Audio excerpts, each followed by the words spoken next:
is that? After a frustrating morning of trying to access a parcel of public land surrounded by private property, I finally ended up scrapping my original plan. I noticed I wasn't too far from a few random waypoints I had previously marked in Gaia GPS, just some things I'd spotted in Google's satellite view and was curious to take a closer look at. First up was this nice little cinder cone at the edge of a lava bed. Now, I'm headed out into an even more remote stretch of desert backcountry to see if I can get eyes on a few more of my waypoints.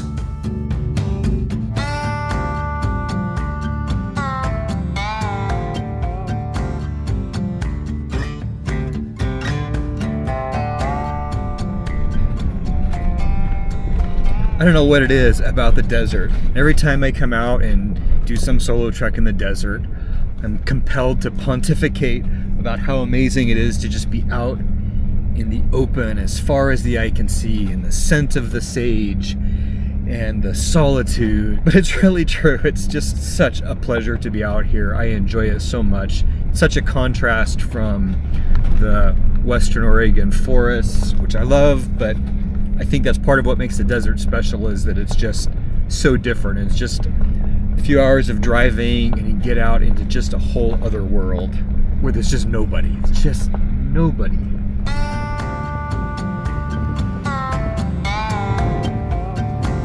While it's been pretty smooth sailing across the desert floor on this dirt road, my route is going to climb me up to a higher plateau, and as usual on sloped desert trails, the soft dirt has eroded away and what's left makes for a rough, rocky, slow-going slog.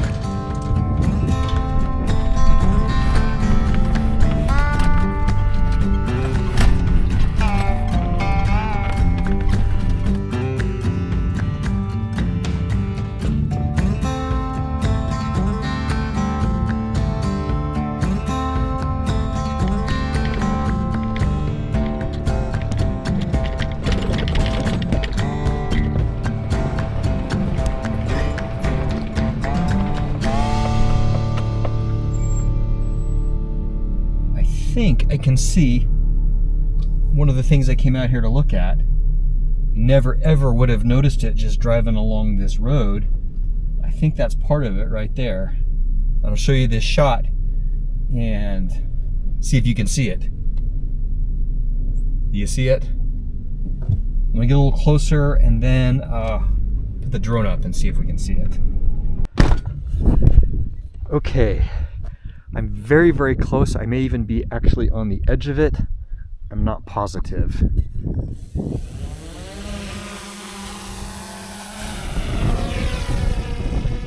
That wind is cold out there, so I'm going to sit in the truck and see if we can see this. Let's see.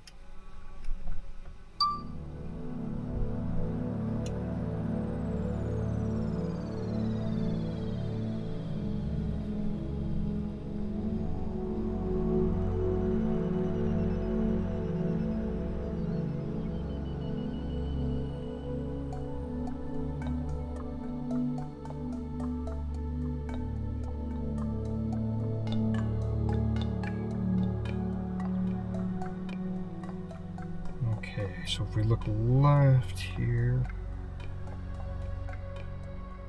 so you see those bands, those wide swaths. Oh, there. Oh, now we can see it. There we go.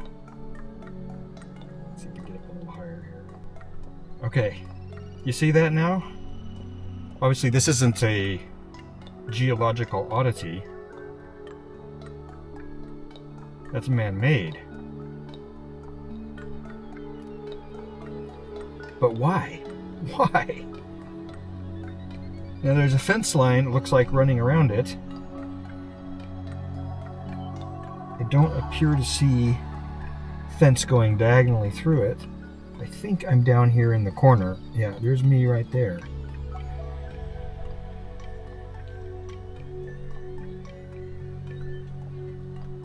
That's huge. Look at that.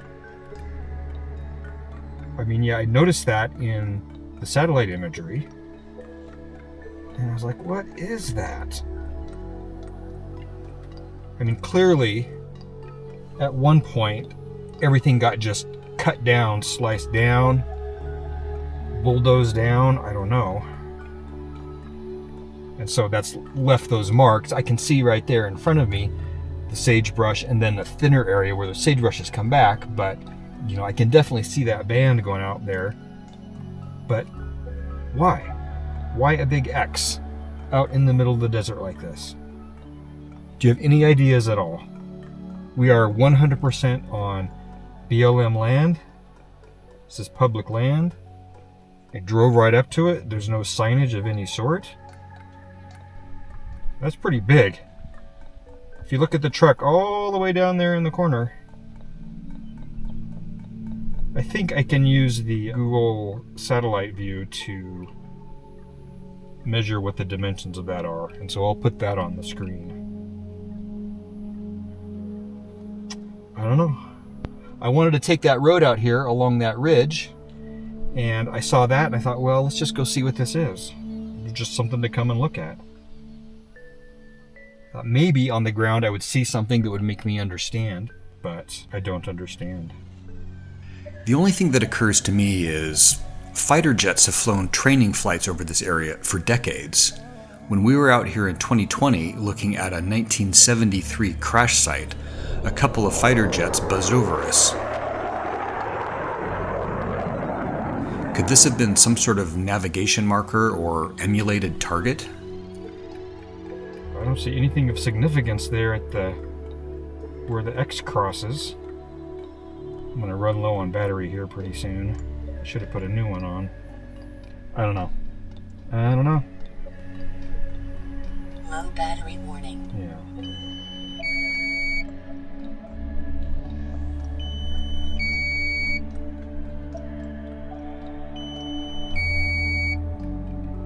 Okay. Let's bring it on back.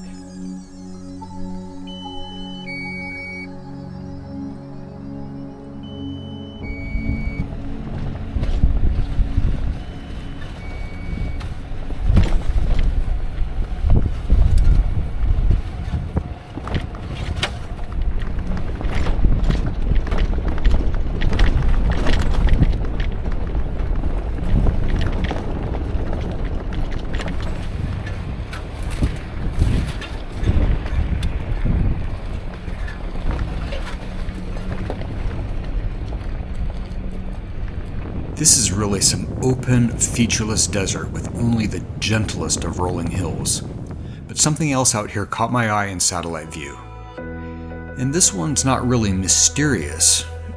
Dry lake beds aren't uncommon out here, and sometimes in the spring they even look a little wet in the middle. But I've never seen one with a large and well-defined pool of water in it like this. The road I'm on literally passes right through this lake. I'm hesitant to get too close to the water, but the ground is remarkably solid. That's a lot of water for the middle of the desert, and the wind is just really ripping across here.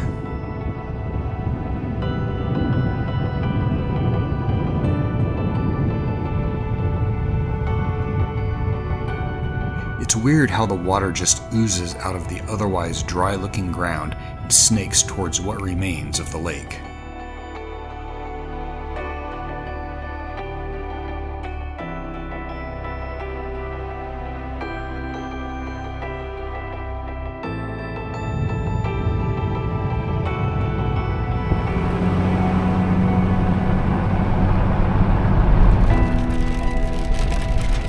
So at this point, I'm just trying to see if I can maybe find a spot that's a little bit tucked down out of the wind. These are pretty smooth rolling hills, and there may not be really any protection to be had at all out here. The wind's been coming pretty steadily from the west all day long, and so if I could get down onto the east side of some little hill, might feel a little less windy. I don't know.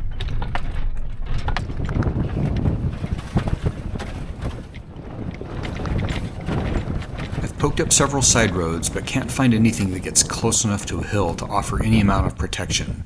The wind just swoops over and down and around, so I'm going to keep rolling for now.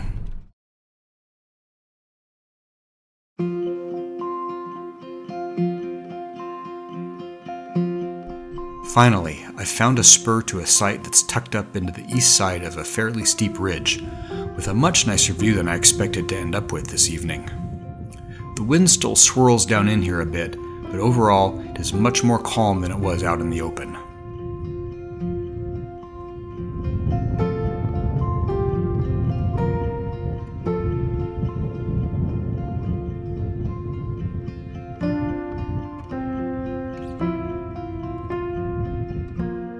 While I'm already sunk into the shadows here, most of the desert is still lit up by the setting sun.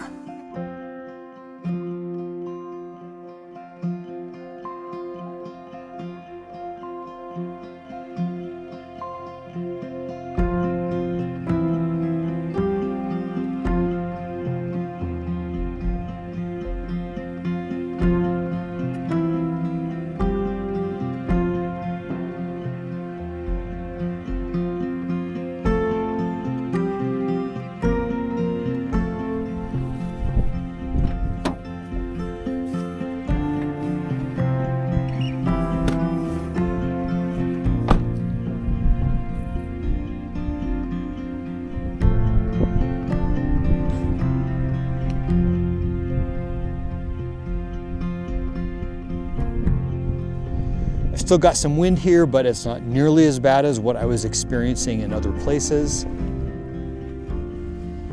there is sort of a little old fire pit tucked down in here. It's a little bit more protected behind this rock and the ridge line up there. It's still kind of windy. I really don't like making campfires when there's wind, even though it's, it's wet, it's green out here. I don't think you could catch this desert on fire even if you tried. But when it's windy, the campfire doesn't do a whole lot of good anyway. The wind just blows the heat away. That wind is cold. I think it's going to be an inside the camper evening.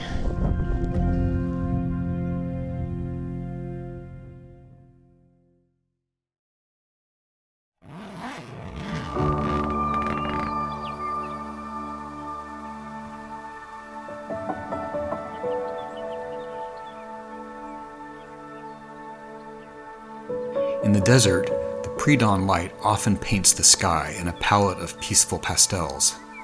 Yesterday's clouds have completely cleared, and the sagebrush sits patiently in anticipation of the soothing strokes of sunlight soon to show.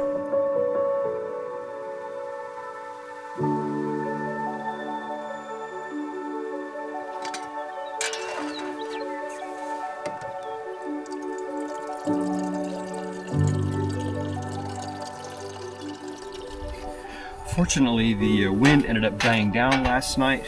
Didn't rain on me last night, and I was able to set up my little table and stove so I can make some coffee, make some breakfast this morning. It was quite cold this morning, well below freezing, and since there was no wind, I actually thought about building a little fire to warm up. But I figured as soon as that sun came over the ridge over there, it would start to warm up, and I can already feel it when I get out in that sun. Much warmer.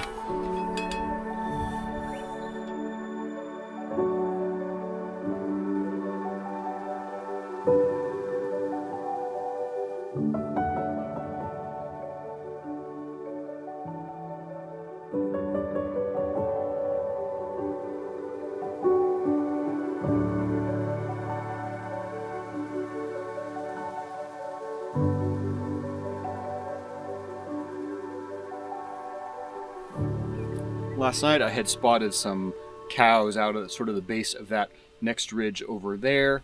This morning they were still kind of out there in that same area, but a little light colored spot caught my eye. I zoomed in as well as my camera could, and it looked like a horse. Now I didn't even want to mention yesterday all of the piles of horse dung that I saw if I didn't actually see any horses. So I was glad to see one out there, and actually as I kept watching, turns out there's quite a few more of them out there.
I was definitely a little frustrated yesterday that my plan sort of fell through, but if I had been able to get up into the area that I wanted to get into, I wouldn't have ended up with this day to, come explore out here in the desert. I wouldn't have found Big X out there. I wouldn't have found this amazing campsite and seen that herd of horses up there.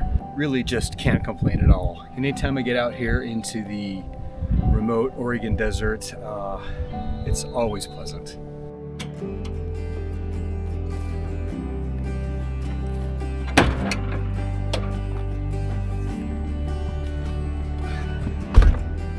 I hope you've enjoyed these episodes, but this adventure is not over. Today I'm going to head off into another little area of the Oregon desert to meet up with some friends of mine for our annual cowboy dinner tree visit. And then tomorrow I've got a whole other adventure planned off in yet another corner of the remote Oregon backcountry. Make sure you're subscribed so you don't miss an episode, and thank you for watching.